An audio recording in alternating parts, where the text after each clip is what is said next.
പ്രിയമുള്ളവരെ നമസ്കാരം. മറ്റൊരു പരിചയപ്പെടുത്തലായിട്ട് നിൽക്കുകയാണ്. നമ്മുടെ പാവുംപായലാണുള്ളത്, തൊടിയൂർ പാലത്തിന് തൊട്ടടുത്തായിട്ട്. അപ്പം ഇവിടെ നമ്മൾ മീൻ പിടിക്കാനും മീൻ വാങ്ങാനും ഒക്കെ ആയിട്ട് വന്നതാണ്.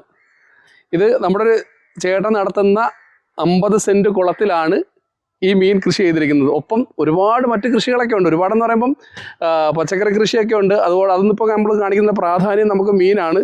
കോഴിയും താറാവും ഒക്കെ ഉണ്ട്. ഇതിൻ്റെ ഒക്കെ ഡീറ്റെയിൽസ് നമ്മൾ വഴിയേ പറയാം.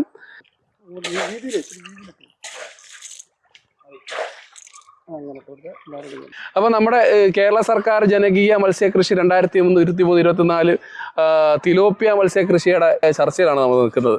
അപ്പം എന്താണ് ഇത്തരം കൃഷികൾ ചെയ്യുന്നവരോട് എന്താണ് പറയാനുള്ളത്, അല്ലെങ്കിൽ ചെയ്യാൻ ഉദ്ദേശിക്കുന്നവരോട് എന്താണ് പറയാനുള്ളത്? തിലോപ്പിയ കൃഷി എന്നല്ല, ഏത് കൃഷി ചെയ്യുന്നതിനും മനുഷ്യന്റെ നിരന്തരമായ അധ്വാനവും ഇച്ഛാശക്തിയും ആവശ്യമാണ്. അതില്ലാതെ നമ്മളിത് കൂലിക്ക് ആളിനെ നിർത്തിയോ അല്ലെങ്കിൽ മറ്റു രീതിയിലോ ചെയ്തു കഴിഞ്ഞാൽ അതിനകത്ത് നമുക്ക് ലാഭം ഉണ്ടാവില്ല. ഇതിപ്പോ എത്ര സെന്റ് സ്ഥലത്തിലാണ് ഈ പരിപാടി നടന്നുകൊണ്ടിരിക്കുന്നത്? ഇപ്പോൾ ഇത് 50 സെന്റ് സ്ഥലത്താണ്. 50 സെന്റ് സ്ഥലം. താങ്കളുടെ എക്സ്പീരിയൻസ് എന്ത്? നേരത്തെ എത്ര വർഷമായിട്ട് ഇത് ചെയ്യുന്നുണ്ട്? നേരത്തെ കാർപ്പ് കൃഷിയായിരുന്നു ചെയ്തിരുന്നത്. അതിൽ നിന്ന് പറയുന്ന ലാഭം ഇല്ലെന്നല്ല, ലാഭം ഉണ്ടായിരുന്നു. സ്വന്തമായിട്ട് ചെയ്യുന്നുണ്ട്. അപ്പൊ ഈ തുടക്കത്തിൽ, അതായത് നമുക്ക് സർക്കാരിന്റെ ഫിഷറീസ് വകുപ്പിൽ നിന്നല്ലേ എല്ലാ കാര്യങ്ങളും ചെയ്തു തരുന്നത്. അവരുടെ മേൽനോട്ടത്തിലാണ് എല്ലാം ചെയ്തു തരുന്നത്. അവരുടെ ഇപ്പോഴത്തെ നിലവാരം അങ്ങനെ അവർ വന്ന് നോക്കാറുണ്ടോ? നിങ്ങളെ നോക്കാറുണ്ട്. പ്രൊമോട്ടർ സമയാസമയങ്ങളിൽ വന്ന് വേണ്ടുന്ന നിർദ്ദേശങ്ങളെല്ലാം തരാറുണ്ട്. ഇവിടുത്തെ പ്രൊമോട്ടർ ആരാണുള്ളത്? ശ്രീലേഖ മേഡമാണ്. മേഡത്തിന്റെ ഒരു എപ്പോഴും വന്ന് നോക്കിയാൽ നിങ്ങൾക്ക് വേണ്ട നിർദ്ദേശങ്ങളൊക്കെ തരാറുണ്ടല്ലോ. നല്ല കാര്യം. അപ്പൊ സർക്കാരിന്റെ ഭാഗത്തുനിന്ന് നല്ല അംഗീകാരം കിട്ടണം ഇതൊക്കെ ചെയ്യുന്നതിന്, അല്ലേ? അപ്പൊ അതിന്റെ ഈ കുളമൊക്കെ ഒരുക്കുന്ന രീതി ഒന്ന് പറയാമോ? നിങ്ങൾ എങ്ങനെയാണ് ഒരുക്കിയത്? നമ്മൾ കുളം ഒരുക്കുന്നത് വെള്ളം മോട്ടോർ വെച്ച് വറ്റിച്ച് ഇതിലെ മറ്റു മാലിന്യങ്ങളെല്ലാം നീക്കം ചെയ്ത് കൂടുതൽ ചെളി ഉണ്ടെങ്കിൽ അതും പമ്പ് ചെയ്ത് പുറത്ത് കളഞ്ഞ് കുമ്മായവും ചാണകവും ചേർത്ത് വെള്ളത്തിന്റെ pH ക്രമപ്പെടുത്തി അതിനുശേഷം 40-45 ദിവസം പ്രായമായ കുഞ്ഞുങ്ങളെ ഫിഷറീസ് വകുപ്പ് തരുന്നത്. അതിനെ നമ്മൾ നഴ്സറി പോണ്ടിൽ പരിപാലിച്ച് 1.5 മാസം കഴിയുമ്പോൾ കുളത്തിലേക്ക് ഇറക്കി വിടുകയാണ് ചെയ്യുന്നത്. അതിനുശേഷം 2 നേരം പെല്ലറ്റ് തീറ്റ കൊടുത്ത് വളർത്തുന്നു. 7-8 മാസത്തിൽ അത് വിളവെടുപ്പിന് തയ്യാറാവുന്നു. 8 മാസം മതി. 8 മാസം കൊണ്ട് വിളവെടുക്കാൻ പറ്റും. 8 മാസം ഒരു മീൻ കുഞ്ഞിന്റെ വെയിറ്റ് ഒക്കെ എത്ര ഉണ്ടാവും? 8 മാസം കൊണ്ട് ഏതാണ്ട് 900-1000 ഗ്രാം വരെ എത്തുന്ന മത്സ്യങ്ങളും ഉണ്ട്. അതിനെന്താ വില കിട്ടും?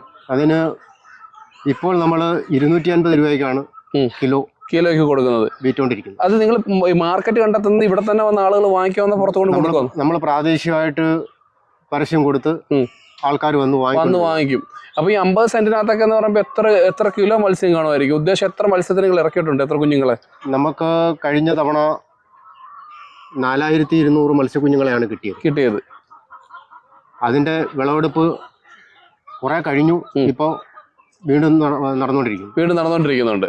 അപ്പോൾ നമുക്ക് ഈ വീഡിയോയിൽ നമുക്ക് ഇതൊക്കെ ഉൾപ്പെടുത്താം, ഇതൊക്കെ ഒന്ന് കാണിച്ചു കൊടുക്കുക ആൾക്കാർക്ക്, അല്ലേ? തീർച്ചയായിട്ടും. അപ്പം ഇനി വരാൻ പോകുന്ന കർഷകരോട് ഇത് ആഗ്രഹിക്കുന്ന ആൾക്കാർക്ക് നിങ്ങൾക്ക് ഒരു എത്ര സെന്റ് സ്ഥലം മിനിമം വേണമെന്നാ? മിനിമം സിലോപ്പിയ കൃഷിക്ക് 50 സെന്റ് മിനിമം. 50 സെന്റ് സ്ഥലം മിനിമം വേണം. അപ്പോൾ 50 സെന്റ് സ്ഥലമൊക്കെ ഉണ്ടെങ്കിൽ നമുക്ക് ഇതുപോലെ അടിപൊളിയായിട്ട് കുളമൊക്കെ ചെയ്ത് സുഖമായിട്ട് ഈ റിട്ടയർമെന്റ് ലൈഫിൽ അടിപൊളിയായിട്ട് എൻജോയ് ചെയ്യാൻ പറ്റും. തീർച്ചയായിട്ടും. താങ്കൾ ഒരു പട്ടാളക്കാരനാണ്? ഞാനൊരു വിമുക്ത ഭടനാണ്. അപ്പോൾ വലിയ സന്തോഷമുണ്ട്. നിങ്ങളെപ്പോലുള്ള ഒരുപാട് ആളുകൾ ഇത്തരം കാര്യങ്ങളൊക്കെ ചെയ്യണം. ചുമ്മാതെ വീട്ടിൽ കുത്തിയിരിക്കാതെ ഇങ്ങനെ ഒരു കുളമൊക്കെ കുഴിച്ച് അതിലേക്ക് മീൻ ഇറക്കി പ്രാദേശികമായിട്ട് നല്ല മീനൊക്കെ കൊടുക്കാൻ സാധിക്കുക എന്ന് പറയുന്നത് സന്തോഷമുള്ള കാര്യമാണ്. അത് മാത്രമല്ല, മീൻ മാത്രമല്ല, നമ്മൾ ഇതോടൊപ്പം തന്നെ താറാവുണ്ട്, മുട്ടക്കോഴിയുണ്ട്, താറാവുണ്ട്. ഇതെല്ലാം കൂടെ സംയോജിച്ചു കൊണ്ടുവന്നുകൊണ്ട് കാര്യങ്ങൾ അടിപൊളിയായിട്ട് പോകുന്നുണ്ട്. അപ്പം എല്ലാവർക്കും ഒരു സന്തോഷം കിട്ടുന്നൊരു കാര്യമാണ് മത്സ്യം വളർത്തുക, കോഴി വളർത്തുക, താറാവ്, എല്ലാ ജീവികളും സഹജീവികളെയും കൂടെ വളർത്തി ഇങ്ങനെ പരിപാലിക്കുക എന്നുള്ള വലിയ സന്തോഷമുള്ള കാര്യമാണ്. എന്തായാലും ഇത് മറ്റുള്ളവർക്കൊരു പ്രചോദനമാകട്ടെ. തീർച്ചയായിട്ടും. ഉദ്ദേശം ഒരു 1.5 കിലോ ആണ്. 1.5 കിലോ ആണ്. ഇപ്പം ഞാൻ ചോദിക്കട്ടെ ചേട്ടാ, നമ്മുടെ ഈ 3 കൃഷിയുണ്ട്. ഇപ്പം താറാവുണ്ട്, കോഴിയുണ്ട്, മത്സ്യമുണ്ട്. ഇതിനകത്ത് ഏറ്റവും ബെസ്റ്റ് കൃഷി അത്? നല്ല കൃഷി മത്സ്യകൃഷി തന്നെയാണ്. ലാഭകരവും സുഖകരവും ആണ്. അതിനെ തിരിഞ്ഞു നോക്കണ്ട. കുളം നമ്മൾ ഒരുക്കി നല്ല രീതിയിൽ കൃഷി ചെയ്താൽ അതിനകത്ത് അധ്വാനം ഈ പറയുന്ന പിന്നെ തുടർച്ചയായുള്ള തീറ്റ കൊടുപ്പും അങ്ങനെയുള്ള അധ്വാനങ്ങളുള്ളൂ. മീൻ പിടിച്ച് എടുത്തു കൊടുക്കുന്ന അധ്വാനമേ ഉള്ളൂ. പിന്നെ അതിന്റെ വിളവെടുക്കുന്ന അധ്വാനമേ ഉള്ളൂ. അധ്വാനമാണ്. ഇപ്പൊ ഇവിടെ ഏത് സമയത്ത് വന്നാലും ആൾക്കാർക്ക് മീൻ കൊടുക്കാൻ പറ്റുമല്ലോ നമുക്കിപ്പം? ഇപ്പൊ നമ്മുടെ സീസൺ കഴിഞ്ഞു. സീസൺ കഴിഞ്ഞിട്ട് മീനുണ്ടല്ലോ? മീനുണ്ട്, പക്ഷെ ഇത് വളർന്നില്ലല്ലോ. വളർന്നില്ല, വളർച്ച കുറവുണ്ട് അല്ലേ? വളർച്ച വളർന്നിട്ടുള്ളൂ. അത് ശരി. അപ്പൊ ഏതായാലും ഈ സിലോപ്പിയ തന്നെ 1 കിലോ 1,200 ഒക്കെ തൂക്കമായതുണ്ടായിരുന്നു. 1,200 ഒക്കെ വരും. അപ്പൊ മത്സ്യകൃഷി തന്നെയാണ് ലാഭം. മത്സ്യകൃഷി ലാഭം തന്നെയാണ്. അത് ശരി. ഓക്കെ. നമ്മുടെ പീതാംബര ചേട്ടന്റെ സാധാരണ ഈ കൃഷിയിൽ നിന്നും നമ്മൾ കുറച്ച് മത്സ്യം വാങ്ങിച്ചിട്ടുണ്ട്. തിലോപ്പിയാണ് നമ്മൾ വാങ്ങിച്ചിരിക്കുന്നത്.